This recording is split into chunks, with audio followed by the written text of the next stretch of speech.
सुप्रभात बच्चों। कक्षा है 5वीं, विषय हिंदी। आज की कक्षा में हम लोग पढ़ेंगे पाठ 1 और पाठ का नाम है मैं अमर शहीदों का चारण, है ना। कौन सा पाठ है? मैं अमर शहीदों का चारण। और इसके कवि हैं श्री कृष्ण सरल जी। ठीक है, तो हम लोग पाठ 1 पढ़ेंगे। पाठ का नाम है मैं अमर शहीदों का चारण। इसमें जो कविताएं दी गई है, मैं पहले कविता पढ़ूंगी, है ना। फिर उसके बाद एक एक पंक्ति की जो है व्याख्या मैं आप लोग को समझाते जाऊंगी। तो जैसे यहाँ पे बताया गया है कि देश की आज़ादी के लिए मर मिटने वालों के द्वारा दिखाए गए मार्ग का अनुसरण करते रहना ही उसके प्रति सच्ची श्रद्धांजलि है। यानी कि जो हमारे देश के लिए आज़ाद हुए हैं उसको हमें अनुसरण करना चाहिए, उसकी श्रद्धांजलि देना चाहिए हमें। पर आज हम उन्हें केवल राष्ट्रीय पर्वों पर ही याद करते हैं। लेकिन हम लोग क्या किए हैं आजकल, राष्ट्रीय पर्व जैसे कि 15 अगस्त हो गया, 26 जनवरी हो गया, बस इन्हीं पर्वों पर हम उन अमर शहीदों को क्या करते हैं, याद करते हैं। यदि हम पीढ़ी दर पीढ़ी अमर शहीदों के प्रति कृतज्ञ रहे तब भी उनका ऋण चुकाया नहीं जा सकता।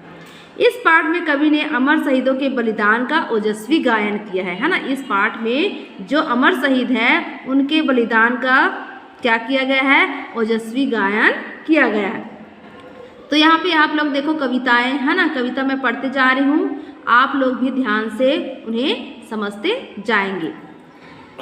मैं अमर शहीदों का चारण उनके यश गाया करता हूँ, जो कर्ज राष्ट्र ने खाया है मैं उसे चुकाया करता हूँ। यह सच है याद शहीदों की हम लोगों ने दफनाई है, यह सच है उनकी लाशों पर चलकर आज़ादी आई है। उन गाथाओं से सर्द खून को मैं गरमाया करता हूँ, मैं अमर शहीदों का चारण उनके यश गाया करता हूँ। तो इतना जो है इसका, इन पंक्तियों का अर्थ मैं आप लोग को समझाती हूँ, है ना। तो सबसे पहले हम लोग अर्थ के पहले क्या लिखते हैं, संदर्भ लिखते हैं ना। संदर्भ में क्या लिखते हैं कि कौन सा पाठ का है और पाठ का नाम क्या है और इसके कवि का नाम क्या है। तो सबसे शुरू में मैं बताई हूँ आप लोगों को ये कौन सा पाठ है, ये पाठ 1, है ना। और पाठ का नाम क्या है, मैं अमर शहीदों का चारण। पाठ का नाम क्या है, मैं अमर शहीदों का चारण। और इसके कवि कौन है, श्री कृष्ण सरल जी। तो यहाँ पे हम लोग संदर्भ इस प्रकार बनाएंगे कि प्रस्तुत पद्यांश पाठ 1 मैं अमर शहीदों का चारण पाठ से लिया गया है और इसके कवि श्री कृष्ण सरल जी हैं। ये क्या हुआ, हमारा संदर्भ हुआ, है ना। ये क्या हुआ, हमारा संदर्भ हुआ।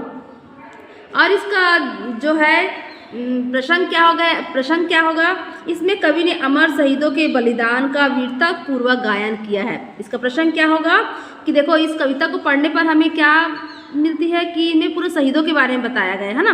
तो इसका प्रसंग किस प्रकार रहेगा, इसमें कवि ने अमर शहीदों के बलिदान का वीरता पूर्वक गायन किया गया है। इन जो कविताएं हैं उसमें अमर शहीदों के वीरता का क्या किया गया है, गायन किया गया है। तो जैसे कि हम लोग यहाँ पे देखते हैं, मैं अमर शहीदों का चारण उनके यश गाया करता हूँ, है ना। मैं अमर शहीदों का चारण उनके यश गाया करता हूँ। तो यहाँ पे कवि कहते हैं, है ना, कवि कहता है कि मैं अमर शहीदों का भाट हूँ। यानी कि चारण यानी क्या कह सकते हैं हम लोग, यशगान करने वाला या फिर भाट बोल सकते हैं, है ना। चारण यानी क्या कर सकते हैं, यशगान करने वाला या फिर भाट कर सकते हैं, भाट कह सकते हैं। तो यहाँ पे कवि कहते हैं कि वह अमर शहीदों का भाट है, यानी कि मैं अमर शहीदों का यशगान करता हूँ। यह भी कह सकते हैं कि मैं अमर शहीदों का यशगान करता हूँ। ठीक है, उनके यश गाया करता हूँ। यश यानी क्या होता है, यश यानी होता है प्रसिद्धि, है ना। यश यानी क्या होता है, प्रसिद्धि। जो उनकी प्रसिद्धि के लिए गीत गाया करता हूँ, जो उनकी प्रसिद्धि के लिए गीत गाया करता हूँ। यानी कि मैं अमर शहीदों का यशगान करता हूँ जो उसकी प्रसिद्धि के लिए गीत गाया करता हूँ।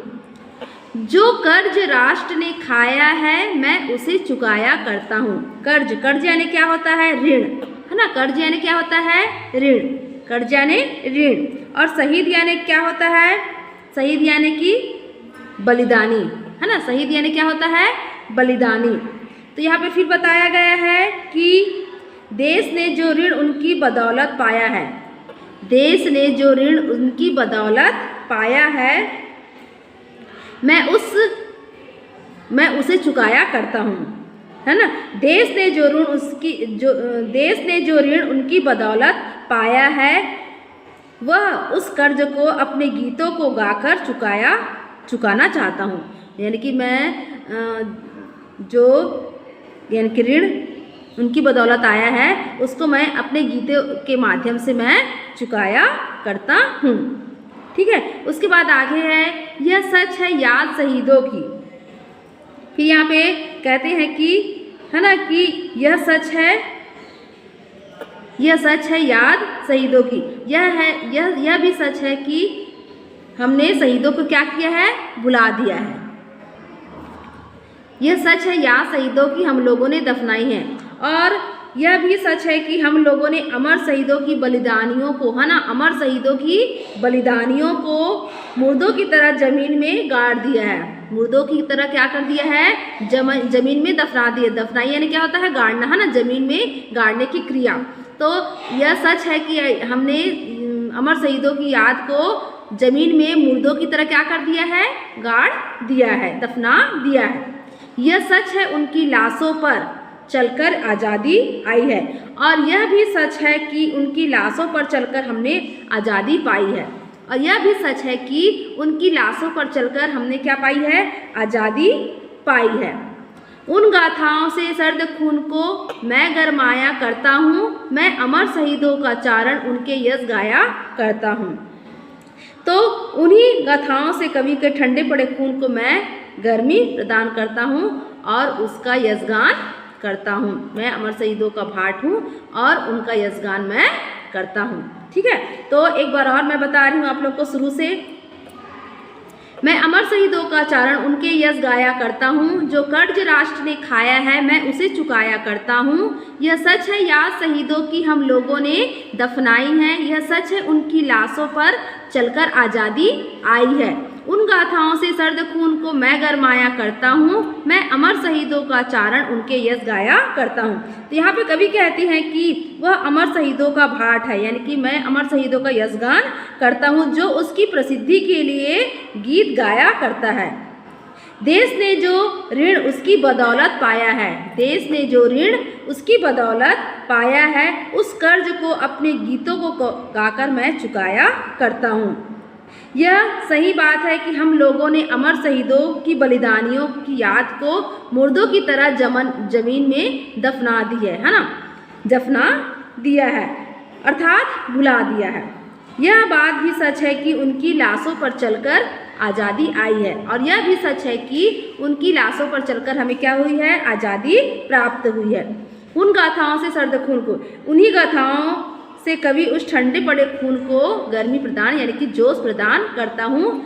मैं अमर शहीदों का यशगान मैं अमर शहीदों का भाट हूँ, उसकी यशगान मैं करता हूँ। ठीक है। तो ये हो गया पहला पंक्ति का।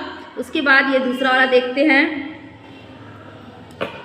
गिरता है उनका रक्त जहाँ, गिरता है उनका रक्त जहाँ, वे ठौर तीर्थ कहलाते हैं, वे रक्त बीज अपने जैसे को नई फसल दे जाते हैं।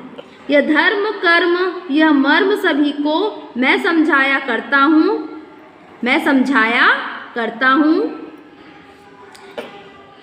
यह धर्म कर्म यह मर्म सभी को मैं समझाया करता हूँ, मैं अमर शहीदों का चारण उनके यश गाया करता हूँ। गिरता है उनका रक्त जहाँ, है ना, गिरता है उनका रक्त जहाँ। तो यहाँ पे क्या बताया गया है, कवि कहते हैं, इसका संदर्भ प्रसंग भी जो पहले मैं बताई थी वही रहेगा, है ना, संदर्भ प्रसंग जो मैं पहले में बताई थी वही रहेगा। यहाँ पे कवि कहते हैं कि देश के शहीदों का खून जिन जिन स्थानों पर गिरता है उनका रक्त जहाँ वे ठौर तीर्थ कहलाते हैं। ठौर यानी क्या होता है, स्थान, तीर्थ यानी तीर्थ स्थल। ठीक है। तो अमर शहीदों का खून जिन जिन स्थानों पर गिरता है वे स्थान पवित्र तीर्थ स्थल बन जाता है।